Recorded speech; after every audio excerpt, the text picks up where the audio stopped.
Well, welcome back to The Forge. We are halfway through looking at the second 18 of the Gospel of Thomas. The next pair that we're looking at, 2.8 and 2.11. Now, once again, they've come together as a chiastic pair because of the way that the Thomas code works. And although we're not specifically now using the Thomas code, it is because of that discovery by Stephen Laurie in the book, The Thomas Code, that we have this reordering that puts these pairs together so that we can see the theme. And it is the themes that are the underpinning framework for us to awaken. So these two, the theme that holds them together is the actions of the individual. Is what you do as a person that makes the difference to how your search and how this awakening process happens. So let's just read them out. 2.8. Jesus said, "If you do not fast from the world, you will not find the kingdom. If you do not keep the Sabbath as the Sabbath, you will not see the Father." 2:12, Jesus said, "Where there are three, they are without God. Where there is one, I am within them." And then added to the end is a short sentence which says, "Split wood, I am there." So let's start on 2.8. If you do not fast from the world, you will not find the kingdom. We've come across fasting before. Fasting is meditation. It is also the solitude part of the 5 tools of change. It is creating a space which you will naturally want to do. You will naturally want to withdraw. It happens when you get onto this path. You will find yourself withdrawing from the world. Fasting is meditation. That is fasting from yourself.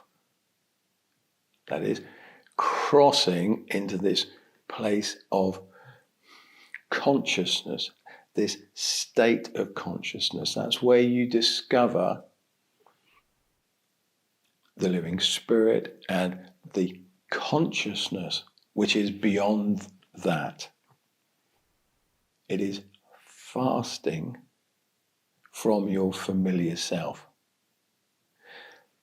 That's what we are being told.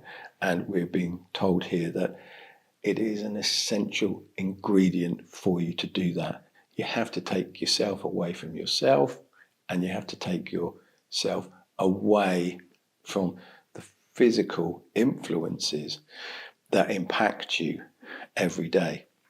And it says if you don't do that, you cannot find the kingdom. The kingdom is that state of consciousness. And the way that we have been describing it, that consciousness is divided into different areas. Now, they're all part of the same consciousness, but it helps us in our search to try and refine what we are beginning to connect with. We are also told, if you do not keep the Sabbath as the Sabbath, we're not talking here about the Jewish Sabbath of the Saturday or the Christian Sabbath of the Sunday. We're talking about every day. We're talking about finding that consciousness at some point every day of interacting on that level. It has to build within you. It has to become a framework. It has to become of your everyday life. As that consciousness comes into you through these sayings, it starts to expose our old habits, patterns, thoughts, fears, beliefs. And it starts to change us from the inside. But we have to have momentum. And we saw earlier in this 18 that the mustard seed was all about finding and then losing that connection, because old habits and patterns creep in like a vine. They start to reinfect us, if that is the correct way of looking at this.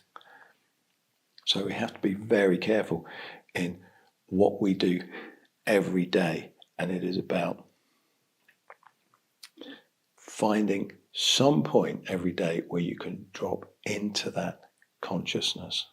2:11, Jesus said, where there are three, they are without God. Where there is one, I am with them. Now, that is the interpretation of H.W. Attridge, and it came from an ultraviolet light scan of the original Coptic document. If you have various different versions of the Gospel of Thomas, you'll find that there are 2, 3, 4, 5 different interpretations of this saying.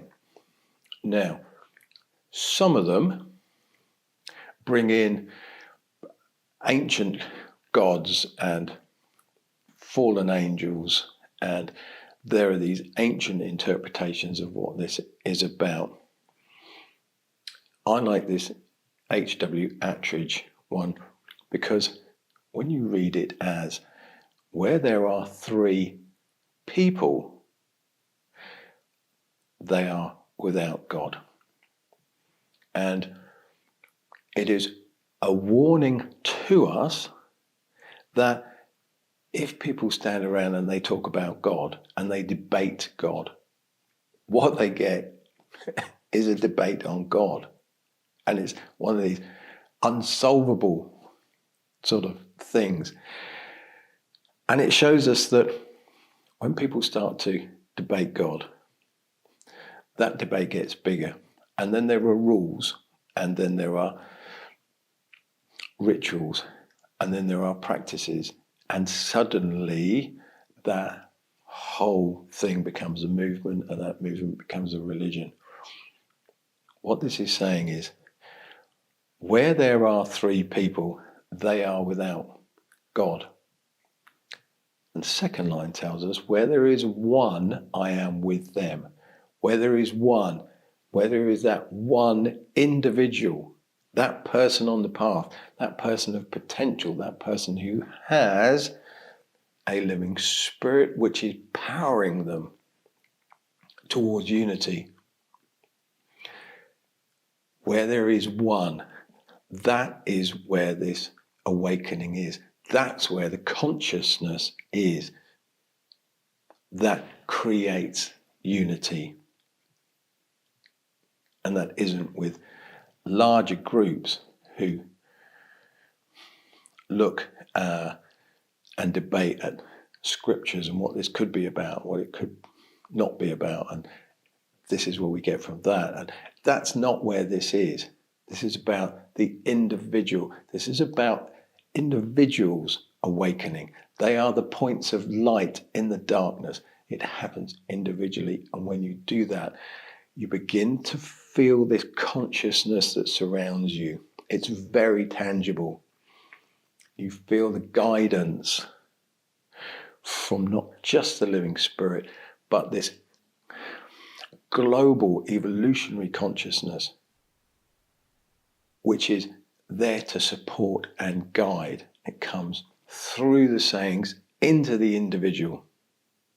It's an extraordinary thing. At the end of 2:11, there is this odd little one-liner.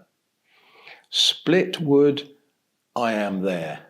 Now, that crops up 2 or 3 times within the sayings. Sometimes it is split wood, I am there. Lift a rock, I am also there. What that is saying to us is that The living consciousness is everywhere. You are immersed in it.